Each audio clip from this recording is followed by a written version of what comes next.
case number 117361 in the matter of Lawrence Schneider.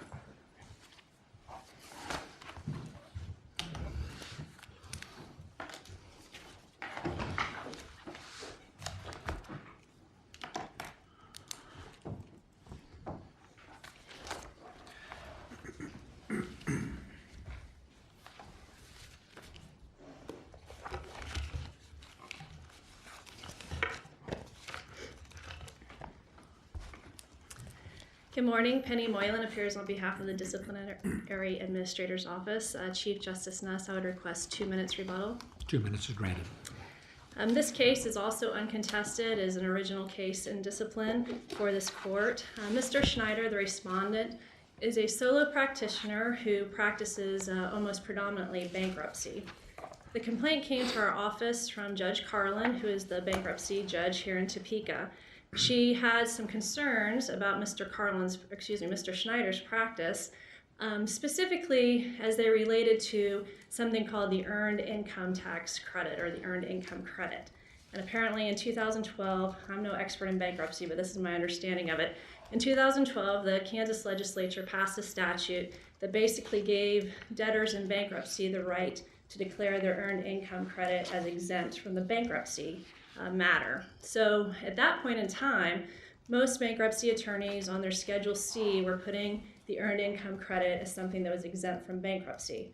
Mr. Schneider was not doing that, and as it came out later in the hearing, his philosophy was that you can amend the Schedule C at any time, and he would do that if he thought the EIC would be something that would come up.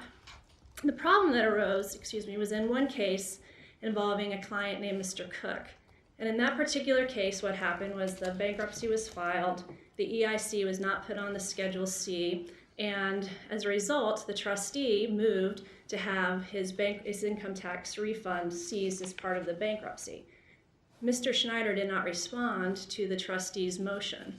So then the court entered an order allowing the trustee to take that part of the refund. The next thing that happened was that Mr. Schneider filed an amended Schedule C declaring the EIC. The trustee then filed an objection to that, saying it's too late, we've gone to all this trouble, and Mr. Schneider did not respond to that motion as well. So the court sustained the objection to amending the Schedule C. Then to further compound problems, the debtor did not turn over the income tax refund as ordered by the court, and so the trustee moved in an adversary proceeding to not only revoke the Chapter 7 discharge, but also to get a judgment against the debtor for that income tax refund. Mr. Schneider did file a response to that adversary proceeding. Unfortunately, some discovery was served upon the debtor. Mr. Schneider thought that he had filed a response to it, but had nothing to indicate that he had done so. And so the trustee was able to move for a summary judgment because these admissions went unanswered, and he got a judgment revoking the debtor's Chapter 7 discharge. So as a result of that case, Judge Carlin sent the complaint over to our office. Mr. Schneider responded to that initial complaint admitting this. He also paid the judgment against Mr. Cook. He put it on a payment plan, but he has since finished paying for that. He also brought to our attention another case involving a client, Jabari, where something similar happened, so he brought it to our attention. We filed a formal complaint. Mr. Schneider admitted to all the facts in the formal complaint. We alleged violations of confidence, diligence, and communication. The communication was based upon Mr. Schneider's failure to fully explain to Mr. Cook the ramifications of having his Chapter 7 bankruptcy discharge revoked. We go to a hearing, and at the hearing, since the facts were pretty much stipulated to, we're sort of trying to zero in on the basis for this failure to respond to the trustee's motions in these two particular cases. Mr. Schneider explained that he really didn't have a reason. He took full responsibility for it. He paid the judgments in Cook and Jabari, by the way. He said that he had no good reason. He knew that the motions had been filed. He knew that he had a responsibility to respond to the motions, and that, he had no good excuse, no bad excuse. He also explained that he didn't fully explain the ramifications of the Chapter 7 revocation to Mr. Cook because there's actually two reasons. One, Unrelated to the Chapter 7 bankruptcy, Mr. Schneider had also filed a Chapter 13 bankruptcy on behalf of Mr. Cook, and he was under that protection at the time. He did acknowledge that once the Chapter 13 bankruptcy was over, that creditors could come back from the Chapter 7, but it was his belief that typically in cases like this, that doesn't really happen with creditors in this type of bankruptcy case. He also further explained that he had no secretary at the time, that she had left and gone to work for the bankruptcy trustee, and that really maybe his only excuse was sort of at the time in question, which was April, May. It was tax time and it was a busy time. I argued that suspension under standard 4.43 was appropriate because it involved knowing misconduct and there was an injury to the clients. Or under 4.43, it talks about a pattern of neglect that causes injury or potential injury to the clients. As such, I recommended at that time a 3-month suspension with a request for a reinstatement hearing. And the reason behind that was Mr. Schneider had not submitted a probation plan, and it was really the only mechanism we had to see if he fully understood the ramifications of it and was willing to put into practice some things to change his practice. I should mention that at the hearing, Mr. Schneider said that what he was doing now to make sure this did not happen in the future was, one, he's declaring the earned income tax credit automatically from the start of the bankruptcy on the Schedule C.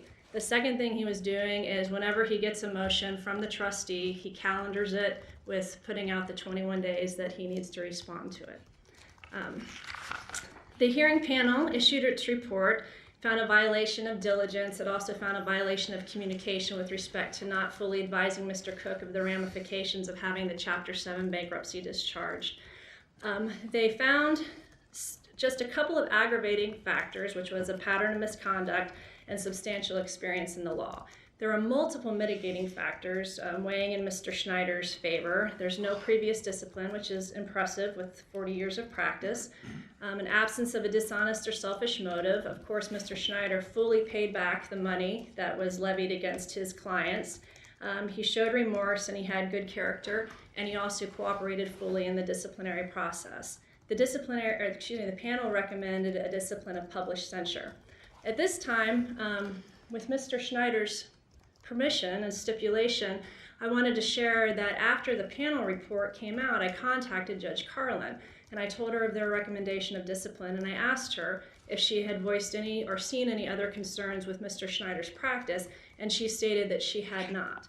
I told her that I would get back to her before the oral argument in September, or at that time I didn't know what it was, but I assumed it would be in the fall, and make the same inquiry. I did last week, and again she reported that she had seen no further problems with Mr. Schneider's conduct. Based upon the hearing panel report's recommendation, based upon this follow-up with Judge Carlin, I today am joining in the panel hearing recommendation of discipline of published censure. Counsel, I'm going to put you on the spot. Great. And I'm going to put the respondent on the same spot when he talks with us. Are we sure there's nothing else going on here besides I'm just negligent? And by that, I mean any behavioral issues, psychiatric issues, e.g. depression, anything like that. The reason I ask that is because in looking what happened or did not happen with his client CC, it is rather a large number of things that he failed to do. And I'm just asking, are we certain this was indeed just negligence because he had a poor calendaring system or no system whatsoever? Or was there something going on besides that that was leading to ignoring all these things that were being sent to him by the trustee or the bankruptcy court itself? That's my question. That's a great question. I will advise that we inquired about that at the hearing. Mr. Schneider, I asked him, was there anything happening in the spring? Is there any, as far as depression, health issues? It's in the record that Mr. Schneider did have a significant health issue in, I believe, 2011, but that does not seem to be any residuals of this. He did have an attorney, Lou Allen, come speak on his behalf at the hearing. The same question was asked of her. She did mention that sometimes he, I believe, has some low blood sugar. But there was nothing that we could obtain from Mr. Schneider anyway that would indicate that if there was something going on then, that it's still continuing. And I think with Judge Carlin's reports, there does not seem to be some cause for concern that there's an ongoing mental health or physical health issue. I'm not sure if I answered your question, but I think you've done the best you can based on this record. All right. Any further questions? Any further presentation? none. All right, thank you, counsel.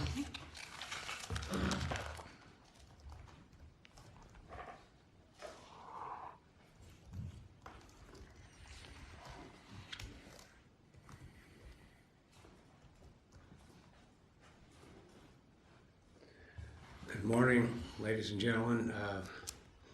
I am Larry Schneider. I go by Larry, not Lawrence, even though my formal name is Lawrence. But anyway, I don't have any exception to take to Ms. Marlin's statements